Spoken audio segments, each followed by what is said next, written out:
আসসালামু আলাইকুম। অ্যাকচুয়ালি আজকে আমরা রয়্যাল এনফিল্ডে কিন্তু এই জিনিসটা ইউজ করলাম, আমাদের হ্যান্ডলিপটা। তো মূলত ব্যাপার হচ্ছে কি, রয়্যাল এনফিল্ডে কিন্তু আপনারা দেখতে পারেন যে অকটেন রেটটা হচ্ছে 91 রান লেখা আছে ওনাদের ট্যাঙ্কিতে। লেখা থাকা অবস্থায় আমাদের বাংলাদেশে কিন্তু কিন্তু ভাই 87 এর উপরে কিন্তু তেল নাই, 87 88 এর উপরে তেল নাই। তো এই কারণে আমাদের কিন্তু অক্টোপাসটা ইউজ করতেই হবে মাস্ট বি। তাছাড়া লং রানে কিন্তু বাইক সমস্যা করবে। আর ইন্ডিয়াতে আমরা রয়্যাল এনফিল্ড রাইড করে আসছি আগে, তো ওইটা থেকে কিন্তু বাংলাদেশের গাড়ির পারফরমেন্স ডিফারেন্স দেখতেছি। কারণ হচ্ছে মূলত তেল তেল ধারণা থাকলে তো বাইক ভালো থাকবে না, তা তো নর্মাল একটা ব্যাপার। তো আশা করছি সবাই এটা ইউজ করবেন। রয়্যাল এনফিল্ড স্পেশালি ইন্ডিয়ান একটা কোম্পানি হ্যান্ডলুম আমাদের হাতে, ওনারা কিন্তু মেনশন করে দিচ্ছে রয়্যাল এনফিল্ডের জন্য কিন্তু best best for royal Enfield.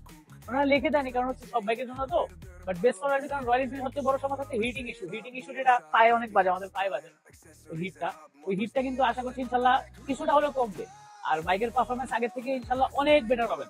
আমরা অলরেডি ইউজ করছি এটাতে আন্ডারে।